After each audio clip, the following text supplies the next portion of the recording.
Bismillahirrahmanirrahim. Assalamualaikum warahmatullahi wabarakatuh. Perkenalkan, nama saya Alfira Rizky Amalia. Saya dari kelas AK20E. Saya mahasiswi dari Universitas Muhammadiyah Makassar.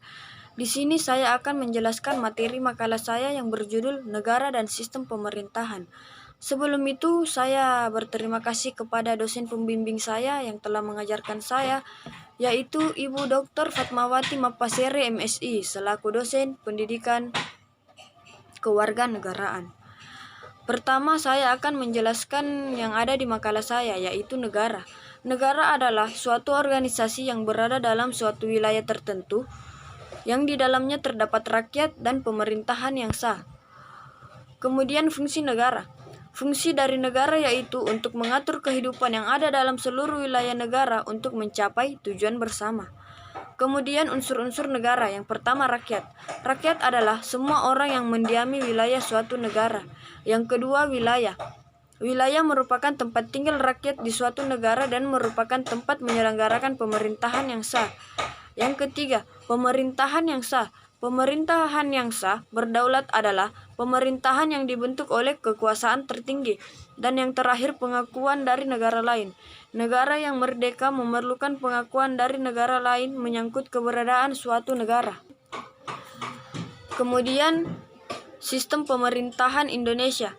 Latar belakang Indonesia merupakan sebuah negara yang memiliki sistem pemerintahan presidensial. Sistem pemerintahan mempunyai sistem dan tujuan untuk menjaga suatu kestabilan negara itu. Namun, di beberapa negara sering terjadi tindakan separatisme karena sistem pemerintahan yang dianggap memberatkan rakyat ataupun merugikan rakyat. Sistem pemerintahan mempunyai fondasi yang kuat, di mana tidak bisa diubah dan menjadi statis. Jika suatu pemerintahan mempunyai sistem pemerintahan yang statis, absolut, maka hal itu akan berlangsung selama-lamanya hingga adanya desakan kaum minoritas untuk memprotes hal tersebut. Secara luas tingkah laku kaum mayoritas maupun minoritas menjaga fondasi pemerintahan, menjaga kekuatan politik, pertahanan ekonomi, keamanan sehingga menjadi sistem pemerintahan yang kontinu dan demokrasi di mana seharusnya masyarakat bisa ikut turut andil dalam pembangunan sistem pemerintahan tersebut. Hingga saat ini, hanya sedikit negara yang bisa mempraktikkan sistem pemerintahan itu secara menyeluruh. Kemudian pengertian sistem. Pemerintah merupakan kemudi dalam bahasa Latin, asalnya gubernaculum. Pemerintah adalah organisasi yang memiliki kewenangan untuk membuat kebijakan dalam bentuk penerapan hukum dan undang-undang di kawasan tertentu. Kawasan tersebut adalah wilayah yang berada di bawah kekuasaan mereka. Pemerintah merupakan organ atau alat lengkap jika dilihat dalam arti sempit. Pemerintah hanyalah lembaga eksekutif saja. Sedangkan arti pemerintahan adalah semua mencakup aparatur negara yang meliputi semua organ-organ, badan atau lembaga, alat kelengkapan negara yang menjalankan berbagai aktivitas untuk mencapai tujuan negara. Lembaga negara yang dimaksud adalah lembaga eksekutif, legislatif, dan yudikatif. Pemerintahan dalam arti sempit adalah semua aktivitas, fungsi, tugas, dan kewajiban yang dijalankan oleh lembaga untuk mencapai tujuan negara. Kemudian pengertian sistem pemerintahan. Sistem pemerintahan adalah sistem yang dimiliki suatu negara dalam mengatur pemerintahannya sesuai dengan kondisi negara masing-masing. Sistem ini dibedakan menjadi pertama presidensial, kedua parlementer, ketiga semi-presidensial, keempat komunis, kelima demokrasi liberal, dan yang keenam liberal. Sistem pemerintahan mempunyai dan tujuan untuk menjaga suatu kestabilan negara itu.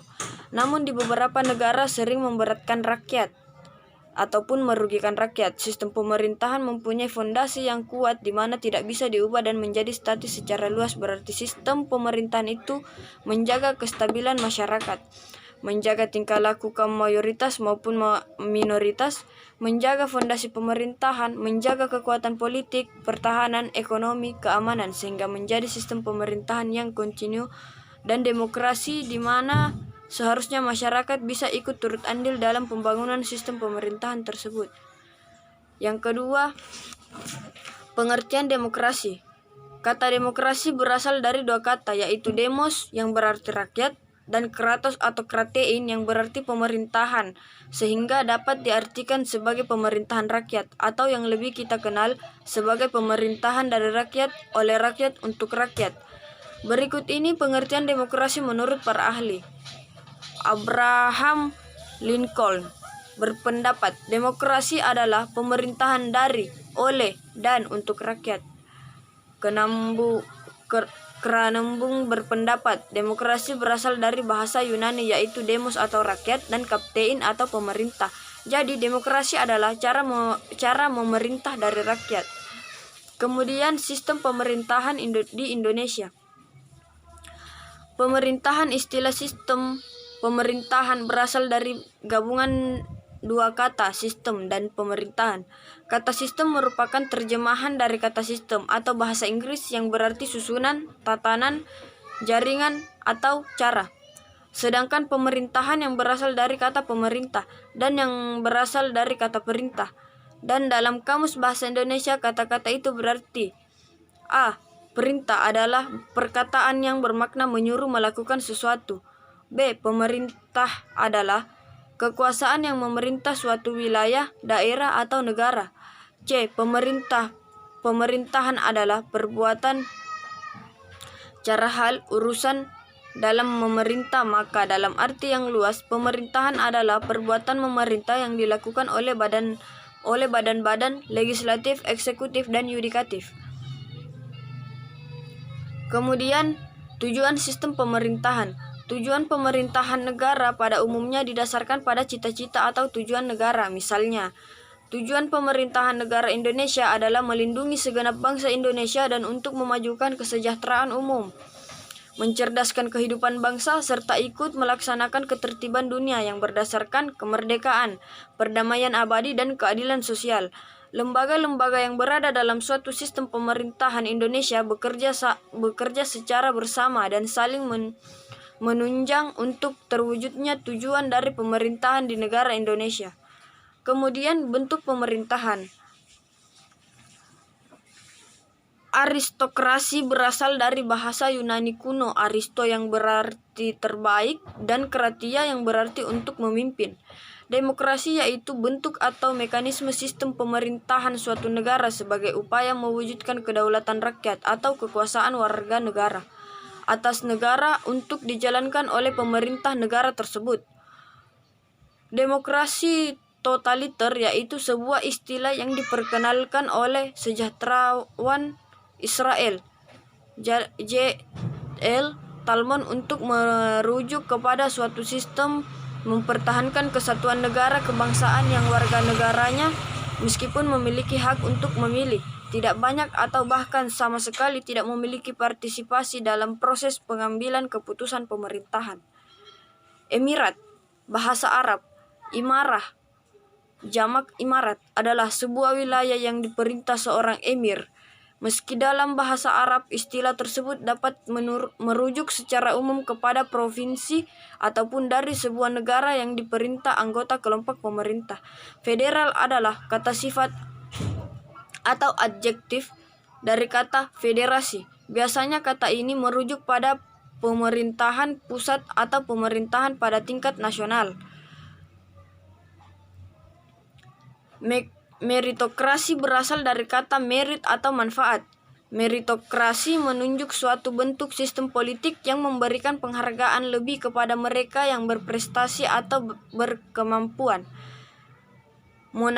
Monarkisme adalah sebuah dukungan terhadap pendirian, pemeliharaan, atau pengambilan sistem kerajaan sebagai sebuah bentuk pemeliharaan dalam sebuah negara.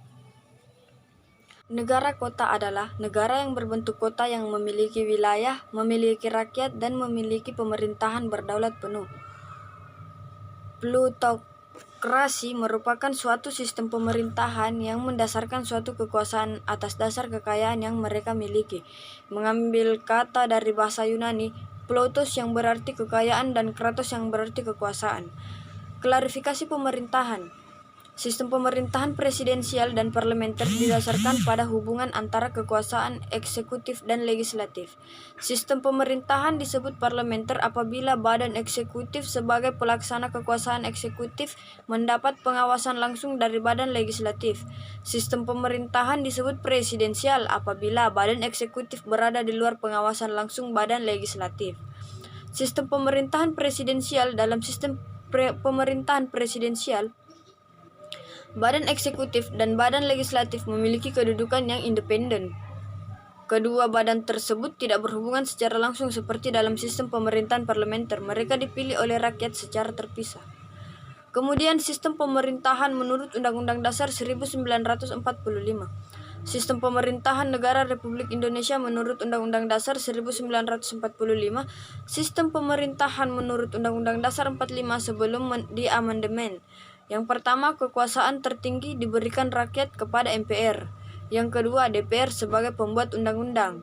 Yang ketiga, Presiden sebagai penyelenggara pemerintahan. Yang keempat, DPA sebagai pemberi saran kepada pemerintahan. Yang kelima, Mahkamah Agung sebagai lembaga pengadilan dan penguji aturan. Dan yang terakhir, BPK pengaudit keuangan. Sistem pemerintahan setelah amandemen 1999 sampai tahun 2002. Yang pertama, MPR bukan lembaga tertinggi lagi. Yang kedua, komposisi MPR terdiri atas seluruh anggota DPR ditambah DPD yang dipilih oleh rakyat. Yang ketiga, presiden dan wakil presiden dipilih langsung oleh rakyat. Yang keempat, presiden tidak dapat membubarkan DPR. Yang kelima, kekuasaan legislatif lebih dominan. Perbandingan suatu sistem pemerintahan yang dianut satu negara terhadap negara lain berdasarkan penjelasan Undang-Undang Dasar 45, Indonesia menganut sistem presidensial. Tapi dalam praktiknya banyak elemen-elemen sistem pemerintahan parlementer.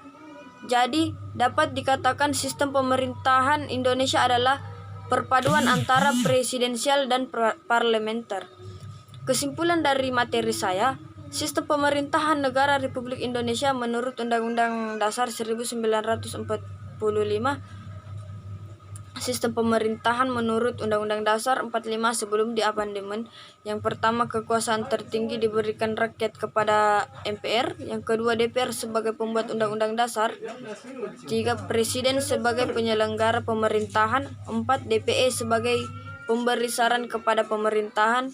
5, Mahkamah Agung sebagai lembaga pengadilan dan penguji aturan. Dan yang terakhir, BPK pengaudit keuangan. Sistem pemerintahan setelah amandemen 1999 sampai tahun 2002. Yang pertama, MPR bukan lembaga tertinggi lagi. Yang kedua, komposisi MPR terdiri atas seluruh anggota DPR ditambah DPD yang dipilih oleh rakyat.